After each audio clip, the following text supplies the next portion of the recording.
नमस्कार. आज जागतिक ओझोन दिनाच्या मी सगळ्यांनाच खूप खूप शुभेच्छा देतो. सगळ्यांचं अभिनंदन करतो.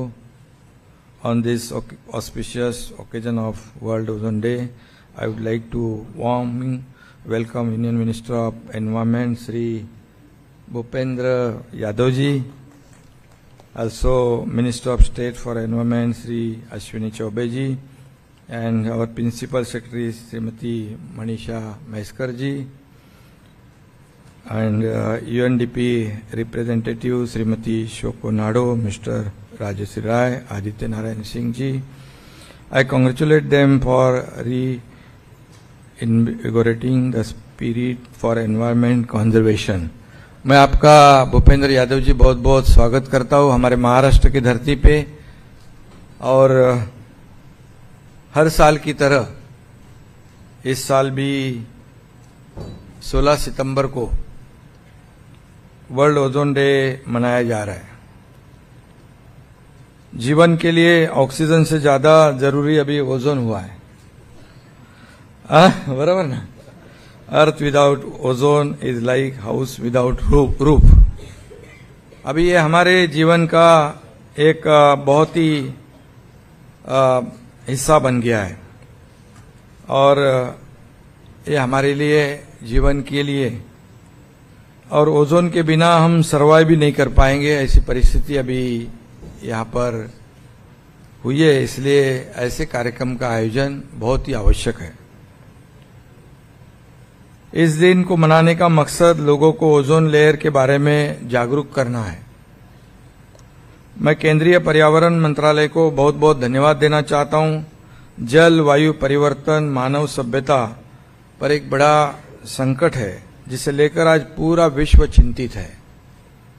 पर्यावरण मंत्रालय इसके प्रति सजगता बनाने की पूरी कोशिश कर रहा है प्रधानमंत्री जी के नेतृत्व में. इस व्यापक विषय में देश की सभी सामाजिक संस्थाओं, जन प्रतिनिधियों के सामूहिक भागीदारी की आवश्यकता भी है. ओजोन की कमी से क्लाइमेट चेंज और ग्लोबल वार्मिंग, नेचुरल डिजास्टर और इकोसिस्टम में क्षति पहुंचती है. इसे हम देख रहे हैं. कभी बारिश होती है, कभी बारिश गायब हो जाती है. अभी आज भी जोर से बारिश थी. आज कौन सा रेड है अलर्ट, क्या ऑरेंज है? तो ये इसी का कारण है. और इसे हमें एक सबको ही खुद एक एग्जाम्पल बनना पड़ेगा. मराठी में एक कहावत है, अप्प दीपो भव. इसका मतलब अभी खुद को ही, खुद का उजाला खुद को बनना पड़ेगा.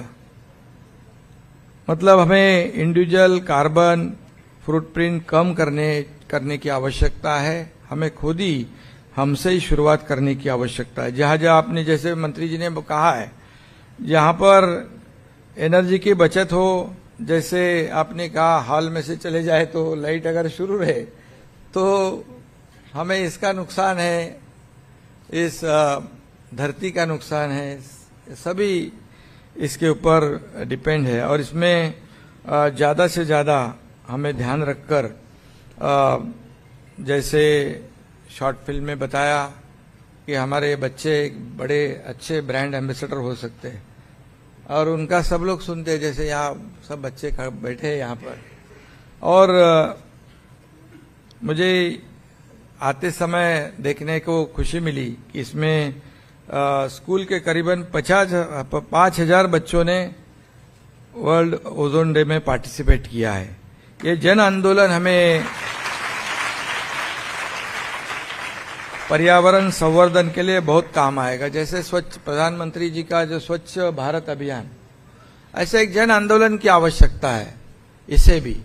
और ये भी हमें जरूरी है. ओजोन, अभी थोड़ा मराठी में बोलता हूं मैं,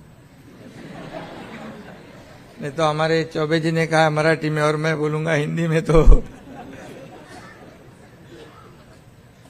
ओझोन थर, खरं म्हणजे आजचा हा कार्यक्रम अतिशय आपल्या सगळ्यांच्या दृष्टीने महत्वाचा आहे. कारण काळाची गरज आहे. आज ओझोन थर जो आहे सूर्याच्या हानिकारक किरणांपासून आपले रक्षण करतो आणि वातावरणामध्ये संतुलन देखील एक बॅलन्स ठेवतो. पण प्रदूषणामुळे ओझोनचा थर जो दिवसेंदिवस कमी होतोय आणि ही सगळ्याच दृष्टीने अतिशय जगभरामध्ये एक चिंतेचा विषय झालेला आहे. जीवनावर याचा प्रतिकूल परिणाम होऊ शकतो. याच्यामुळे खूप स्किन डिसीज असेल, कॅन्सर असेल, असे अनेक घातक जे आजार आहेत या सगळ्यामुळे होऊ शकतात आणि पृथ्वीवरील आपल्या जीवनासाठी ओझोन एक महत्त्वपूर्ण आहे आणि आपण आपल्या भावी पिढ्यांसाठी ओझोन थराचं रक्षण करणं चालू ठेवलं पाहिजे. पर्यावरणपूरक वस्तू खरेदी करणं. आपण आता ते सिंगल प्लास्टिक बंद केले ना, बंद केलेलं आहे पूर्ण. आणि शेवटी ह्याची आवश्यकता देखील आहे. पर्यावरणपूरक खाली मी स्टॉलवर पाहिलं की आता आपण जे रेफ्रिजरेटर आहेत, एसी सारख्या उपकरणांचा वापर आहे त्याच्यामध्ये देखील अनेक आधुनिक तंत्रज्ञान नवीन त्याच्यामध्ये आपल्याला बदल घडवण्याची आवश्यकता आणि तशा प्रकारचे प्रयत्न आपले सुरू आहेत. कारण यामध्ये जसे आपण गाड्या प्रत्येक नेतो, आपण हमारे यहाँ पर मंत्री जी हम लोग मेट्रो कर रहे हैं, तो काफी मेरे ख्याल से लाखों जो प्राइवेट व्हीकल्स है वो रोड से कम हो जाएंगी. तो इससे भी काफी पर्यावरण को फायदा होगा. पब्लिक ट्रान्सपोर्ट वाढवण्याची आवश्यकता आहे आणि जनजागृतीची मोठ्या प्रमाणात आवश्यकता आहे. ओझोन दिवस हा पर्यावरणासाठी एक अतिशय महत्त्वाचा दिवस आहे आणि त्यामुळेच ओझोनच्या थराचं जतन करण्यासाठी जागतिक ओझोन दिन दरवर्षी 16 सप्टेंबरला साजरा होतो. व्हिएन्ना परिषदेमध्ये ठरल्याप्रमाणे जे 1987 मध्ये ओझोन लेअर कमी करणाऱ्या पदार्थावर मॉन्ट्रियल प्रोटोकॉल तयार झाला. पण इतके करूनही ओझोन आवरणाला त्याच्यामध्ये छिद्र पडल्याचं समोर आलं आणि म्हणून या ठिकाणी 2016 मध्ये रवांडाच्या किगाली येथे हायड्रोफ्लोरोकार्बनची पातळी खाली आणण्याचा करार झाला. आपल्या सगळ्यांना माहित आहे, मगाशी आपल्या आधी पण सांगितलेलं आहे. पण यामध्ये हायड्रोफ्लोरोकार्बनची पातळी खाली आणण्याचा जो काही प्रयत्न आहे, करार झाला आहे, त्याची अंमलबजावणी करण्याची आवश्यकता आहे. आणि म्हणून यह खुशी की बात है कि भारत ने आदरणीय प्रधानमंत्री महोदय जी के नेतृत्व में यहाँ पर जो शुरू किया है अभियान, इसलिए मैं भारत सरकार को भी फिर एक बार धन्यवाद देता हूँ. भारत ने किगाली करार की पुष्टि कर दी और हाइड्रोफ्लोरोकार्बन को चरणबद्ध तरीके से कम करने के लिए एक रणनीति बनाई जा रही है. यह भी बहुत बड़ी अच्छी बात है. मेरा अनुरोध है कि राज्य सरकार के साथ व्यापक हम लोग परामर्श से इस रणनीति को अंतिम रूप दिया जाना चाहिए. हम लोग भी पर्यावरण के लिए बहुत ही सजग है. हमारा राज्य जो है महाराष्ट्र, और हमारा पूरा सरकार का आपके इस अभियान को समर्थन रहेगा. हमारी सरकार पूरी तरह आपके अभियान को सहयोग करेगी. ये भी मैं मुख्यमंत्री के रूप में यहाँ पर हैसियत से आपको कहता हूँ. जलवायु के अनुकूल रेफ्रिजरेटर का उपयोग, नवीकरणीय ऊर्जा स्रोतों का एकीकरण, इन कदमों से हम हमारी लक्ष्य की ओर बढ़ सकते हैं. और बाकी तो विस्तार से आपने भी बता दिया है. यहाँ पर आज देख रहे हैं हम लोग महाराष्ट्र में हमने जो तटीय पर्यावरण की सुरक्षा के लिए मैंग्रोव के संरक्षण का भी निर्णय लिया है. और मैंग्रोव संरक्षण उसके लिए बहुत ही हमारी सरकार काम कर रही है. हमारी मनीषा मैस्कर मैडम, उनकी टीम है, पूरी अच्छी तरह यहाँ पर हमारा काम शुरू है.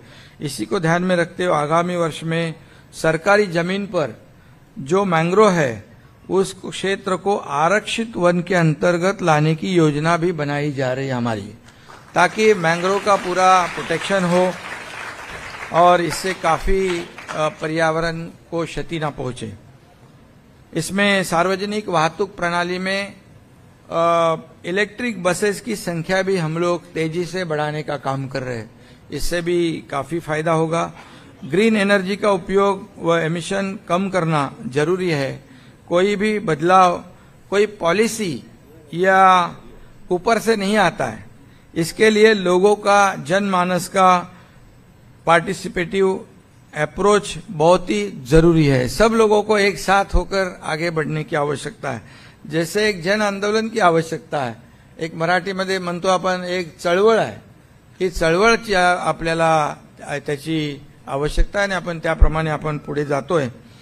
हर एक के भावना मन में आनी चाहिए, मन से जुड़नी चाहिए, ताकि हम अपनी सृष्टि को मातृत्व की भावना से कंजर्व कर सकते हैं, ताकि हमारी जो आने वाली जो पीढ़ी है, भावी पीढ़ी है, इस सृष्टि को अच्छाई से देख सकती है। इसलिए हमें पूरी कोशिश करनी चाहिए इसे जो आज का दिन है उसे सफल करना है, तो हमें सबको एक होकर काम करने की आवश्यकता है।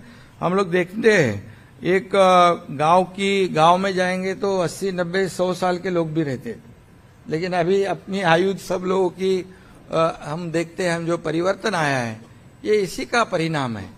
और इसलिए ये सस्टेनेबल विलेज की ओर हम देखते हैं तो उनकी जो कम जरूरतें होती है, एनर्जी कंजर्वेशन है, ये सब जो बातें हैं इसे भी हमें आत्मसात करने की आवश्यकता है। और इसलिए मैं भारत सरकार को, हमारे दोनों मंत्री जी हैं, उनका भी हमारे सरकार की ओर से तहे दिल से आपका स्वागत मैं यहाँ पर करता हूँ, आपको धन्यवाद भी देना चाहता हूँ। और ग्लोबल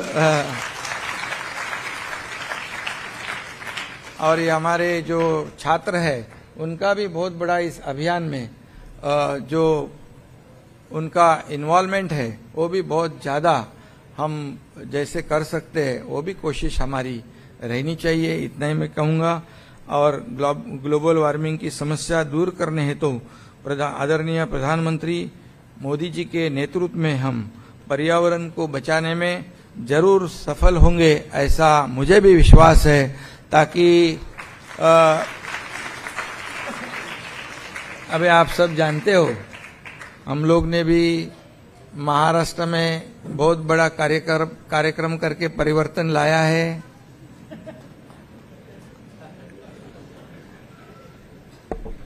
और सभी लोग इसके साक्षीदार है। महाराष्ट्र की धरती भी है, हिंदुस्तान की धरती भी है, और दुनिया के मेरे ख्याल से 33 देशों ने भी इसकी दखल ली है। बराबर है ना। और आदरणीय प्रधानमंत्री जी ने भी हमें कहा है, मैं जब दिल्ली गया था तब कहा था इस राज्य को आगे बढ़ाने के लिए जो भी जरूरत लगे, जो भी सहयोग की आवश्यकता हो, ये केंद्र सरकार पूरी तरह आपको देगी। और पूरी तरह इस राज्य का विकास, सर्वांगीण विकास, हम यही चाहते हैं, इस राज्य का सर्वांगीण विकास।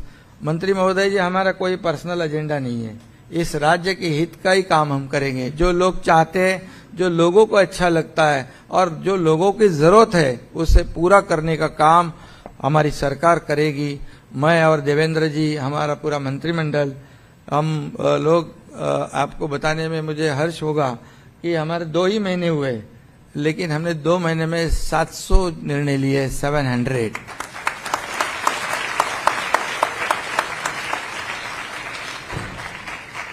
और इसमें समाज के हर वर्ग को हमने शामिल किया है।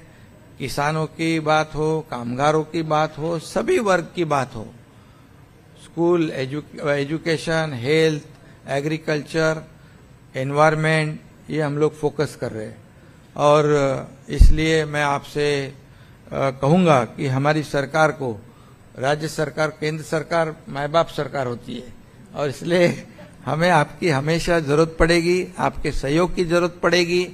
तो हम आशा करते हैं, हमें विश्वास है कि आप लोगों का सबका सहयोग हमारी सरकार को, हमारे 12.5 करोड़ जनता के हित के लिए आपके सहयोग की आवश्यकता है, यही कहूंगा। और इस बात से मैं पुन्हा एकदा आपल्या सगळ्यांनाच आज जागतिक ओझोन डेच्या खूप खूप मनापासून शुभेच्छा देतो। धन्यवाद। जय हिंद, जय महाराष्ट्र।